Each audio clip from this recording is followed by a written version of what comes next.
Ne scrolle pas. Tu désires acquérir des terres agricoles.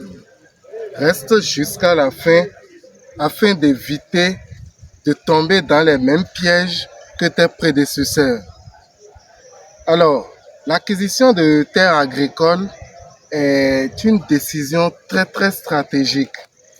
Il est très important de faire un choix qui nous permette en réalité d'éviter de perdre notre argent, d'avoir un faible rendement, de perdre également notre terrain ou d'abandonner totalement notre projet.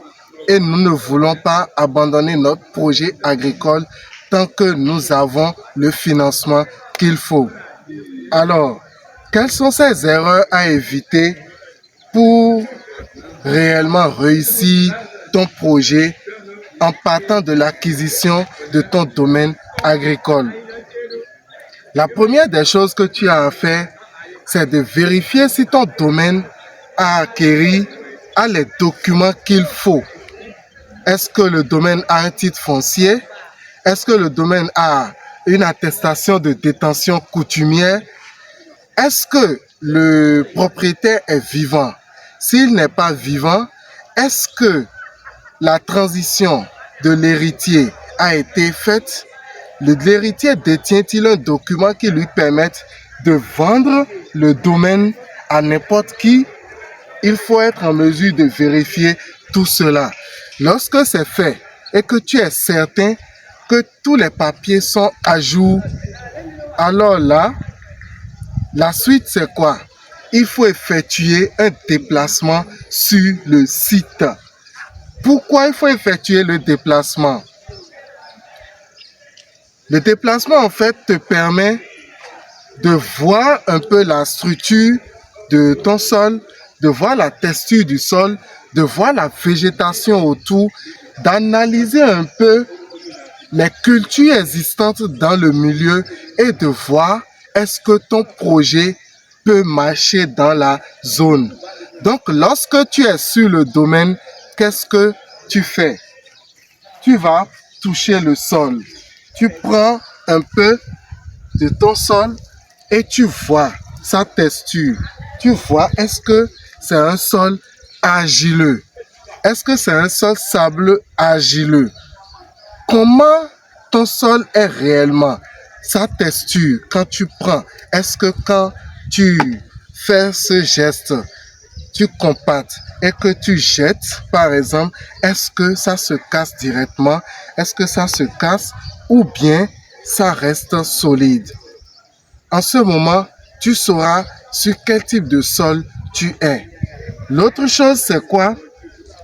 Même si là où tu es tout de suite est sableux, argilo-sableux du moins, est profond, à une infiltration très profonde, très meuble. À 10 mètres de là où nous sommes actuellement, on peut avoir un sol très rocailleux, pas du tout meuble et impossible de cultiver. Du coup, il est important lorsque tu es sur le domaine de parcourir tout le domaine pour voir est-ce que ça répond à ce que je veux faire. Tu n'iras pas acheter un domaine destiné au palmier ou un domaine destiné au riz et dire je veux faire du manioc sur ça. Ton manioc va pourrir. On ne peut pas produire du manioc là où le domaine est destiné au riz. C'est pas possible. Donc, il est important, lorsque vous voulez faire cette analyse, d'inviter un spécialiste qui va vous accompagner, que ce soit nous ou que ce soit quelqu'un que vous connaissez, mais qui est spécialiste de ces études-là, de ces analyses de l'environnement pour voir est-ce que ce que vous voulez faire répond au milieu. Donc, après avoir fait cette première analyse, vous allez maintenant, comme je l'ai dit, voir autour de vous. Ah, voilà, là où je suis, j'ai l'ambition de mettre du cacao. Est-ce que, non loin de moi, quelqu'un a fait du cacao? j'ai envie de faire des bananiers. Est-ce que quelqu'un a déjà fait des bananiers dans la zone une fois? Qu'est-ce que ça a donné? C'est très important de faire cette analyse-là pour pouvoir savoir est-ce que là où je vais, c'est bon. Voilà. Lorsque vous allez, vous devez également avoir la possibilité de questionner quelqu'un, 2 ou 3 personnes, pour savoir, ah, je veux faire telle chose. Est-ce que quelqu'un l'a déjà fait? Est-ce que sur ce sol où nous sommes, je peux le faire et ça va marcher? Lorsque vous avez cette réponse, oui, vous pouvez encore cocher un trait et dire oui, j'ai les papiers, le sol est bon, la culture que je veux mettre, c'est ok, je peux faire ça. Par la suite, vous allez voir, est-ce que pour atteindre le domaine, la route est accessible? Est-ce qu'il y a l'accessibilité? Comment est la voie? Est-ce qu'elle est plate? Est-ce qu'il y a des difficultés d'accessibilité? Vous vérifiez tout ça. Mais concernant l'accessibilité, je vais juste raconter une petite anecdote. J'ai eu à acquérir un domaine à quelqu'un. Ça fait il y a, je crois, 5-6 ans actuellement. Et ce domaine, c'est à Kétou, à 5 km de goudron. La voie était accessible, tout, il n'y a aucun souci. Nous avons acquis le domaine, un domaine avec titre foncier, tout, on n'avait aucune difficulté. Mais 6 mois après, quand nous sommes arrivés dans la zone, la voie était totalement gâtée.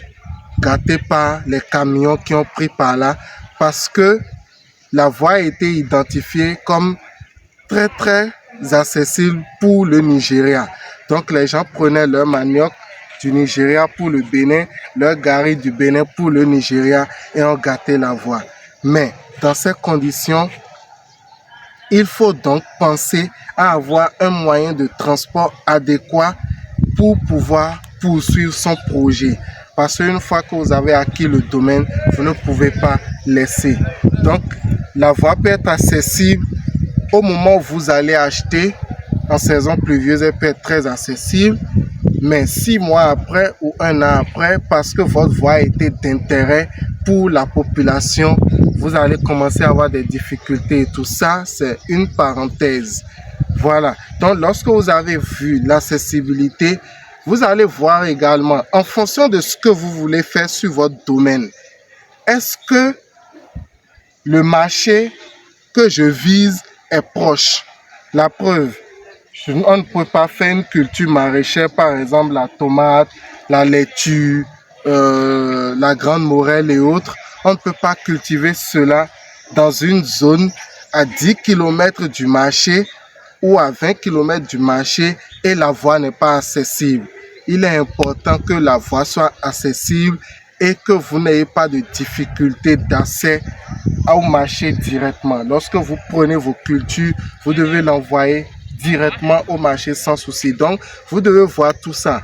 La culture que je veux mettre, est-ce que je peux le faire en fonction du marché que je vise?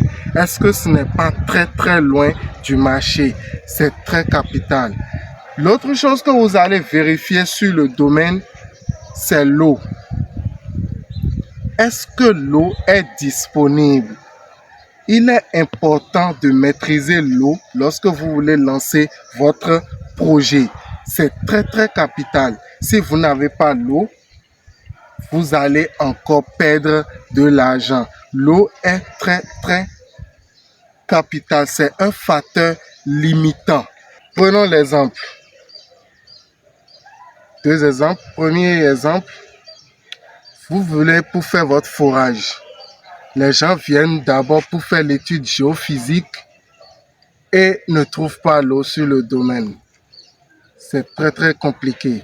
Ou ils font l'étude et après le forage, vous n'avez pas la quantité d'eau qu'il faut à l'heure. Votre pompe, même quand elle pompe, elle fait elle fournit tout l'effort qu'il faut. Vous n'avez pas la quantité d'eau qu'il faut à l'heure. Donc c'est très important d'être sûr que vous avez une source importante et que lorsqu'on viendra pour faire le forage, vous aurez l'eau. Imaginez que vous n'avez pas l'eau, que vous avez l'eau Et au moment où vos cultures ont commencé à porter les fleurs comme cette tomate actuellement, vous n'avez pas l'eau pendant 5 jours, 6 jours, 7 jours, 8 jours, 10 jours. Il y aura la perte des fleurs. Du coup, il est vraiment important de vérifier que sur le domaine que vous êtes en train d'acquérir, qu'il y a cette possibilité d'avoir de l'eau à plein temps. C'est très capital. Donc, lorsque vous avez vérifié cela, vous cochez également. La suite, c'est quoi? C'est voir si dans la zone, il y a une pression pastorale. Est-ce que dans la zone, il y a les bétails qui passent? Est-ce que nous avons les peuls qui font circuler les bœufs sévèrement dans la zone? Si oui, vous allez voir, est-ce que votre projet a la capacité de faire une clôture digne du nom, une clôture imperméable, digne du nom, pour empêcher que les bœufs rentrent sur votre domaine et détruisent ce que vous avez mis en place, ce que vous avez installé. Donc, il est très important de vérifier cela également. Lorsque vous avez fait cette analyse également, vous cochez. Vous voyez tout ce que je vous dis. Si vous n'êtes pas amoureux de la chose, vous serez pressé et vous allez faire beaucoup d'erreurs. Du coup, si vous savez que vous ne pouvez pas faire cette étude-là, envoyez un spécialiste sur le domaine. Il n'a qu'à le faire pour vous. En parlant de spécialiste, je ne parle pas d'un vendeur de terrain, de maison ou de quoi que ce soit. Je parle de celui-là qui est dans le domaine agricole, quelqu'un qui pratique et qui connaît, qui peut vous dire oui, en présence de cette espèce, votre sol est riche. En présence de telle espèce, de telle variété, de telle chose, oui, ce sol-là répond à ce que vous cherchez. Ah, attention, quand je vois cette culture sur le domaine, le sol est déjà pauvre.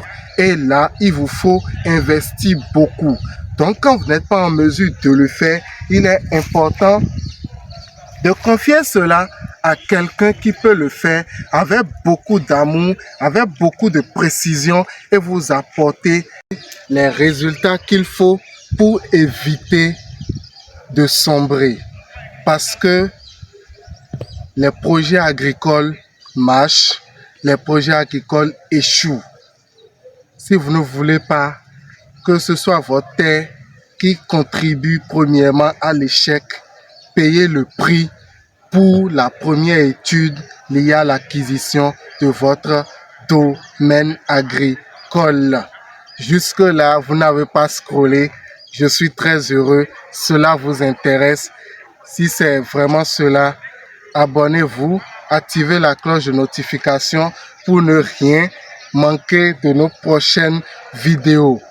Alors, lorsque vous avez fait toutes ces études et que vous êtes confiant, la seule chose qui reste, c'est de faire maintenant vous-même votre capitalisation et voir est-ce que je suis prêt, est-ce que, quand dois-je commencer? Vous allez faire une programmation. Donc, pour résumer, lorsque vous voulez acquérir votre domaine, vous le faites avec toute la patience qu'il faut, toute la technicité qu'il faut. Avoir l'argent, c'est bon, mais être patient est encore plus important. Donc, je vérifie en première position, est-ce que le domaine a tous les papiers? Est-ce qu'il y a de litiges? Est-ce que j'aurai de problèmes après avoir acquis mon domaine? Voilà, après cela, vous allez vérifier, vous allez faire une visite de terrain pour voir comment est le domaine, la végétation autour, tout ce qui est lié à l'agriculture, ce que vous voulez faire, la perception de la population dans ce sens-là. Qu'est-ce que la population pense de ce que vous voulez faire? Est-ce que ça va marcher? Est-ce que sur ce sol-là, quelqu'un a déjà fait un truc pareil? Vous allez vérifier ça aussi. Vous allez vérifier l'eau, la disponibilité de l'eau. Est-ce qu'il y en a? Est-ce que quand les gens font les forages dans la zone, ça marche? Quand elles font, est-ce que l'eau, ils en ont à plein temps? Vous allez vérifier également cela. Il est très très capital de voir ça. Après, vous allez voir, est-ce que la route est accessible? Est-ce que vous pouvez passer sans souci? La proximité de votre domaine par rapport au marché en fonction de ce que vous voulez faire. Vous n'allez pas vouloir faire par exemple des plans forestiers, le teck, le mélina et autres, et voir si le domaine est proche du marché. Vous n'avez pas besoin de ça. Maintenant, mais si vous voulez faire les cultures maraîchères, vous voulez faire l'élevage de lapins, de porcs, de petits ruminants, de gros ruminants et tout ça, vous allez voir. Est-ce que si je dois me mettre à faire de la transformation, à faire de l'abattage, est-ce que le marché est proche? Comment ça va se passer? Quel est le conditionnement? Qu'est-ce que je prévois? C'est une analyse qu'il faut vraiment faire. Associer un spécialiste à votre production. Ne dites pas c'est le champ. Mon grand-père a déjà fait, mon père a fait. Moi-même, je peux le faire sans l'aide de quelqu'un. Ne le dites pas. C'est l'expérience qui amène à réussir. Partir de l'expérience des autres vous permet d'éviter plusieurs erreurs. Partir de l'expérience des autres vous permet d'éviter plusieurs erreurs. Partir de l'expérience des autres vous permet d'éviter plusieurs erreurs. C'est vrai, l'expérience fait votre vérité, mais en termes d'agriculture, ne faites pas cela. Partez de l'expérience d'une autre personne pour réussir votre projet agricole. Parce que l'agriculture, vous pouvez gagner, vous pouvez tout perdre en un claquement de doigts. Et il faut être résilient en termes d'installation agricole.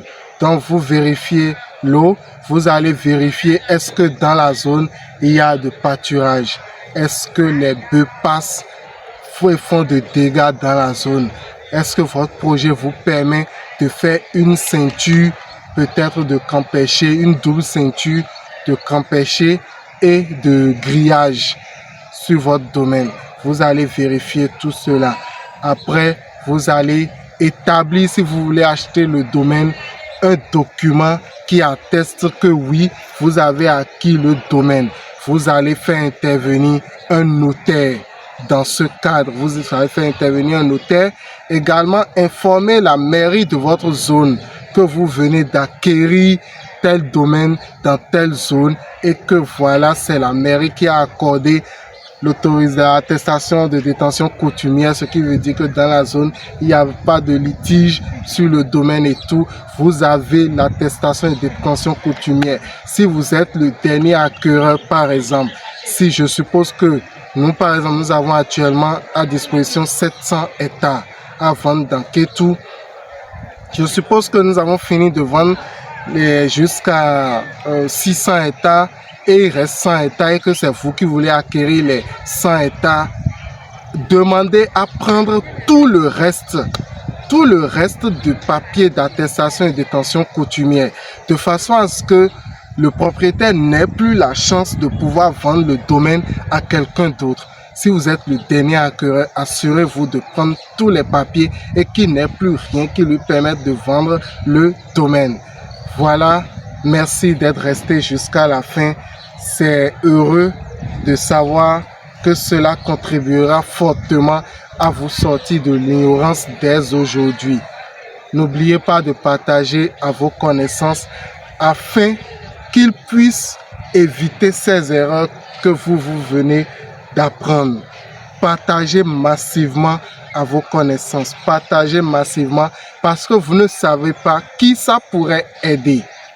Merci bien et à la prochaine pour une nouvelle vidéo.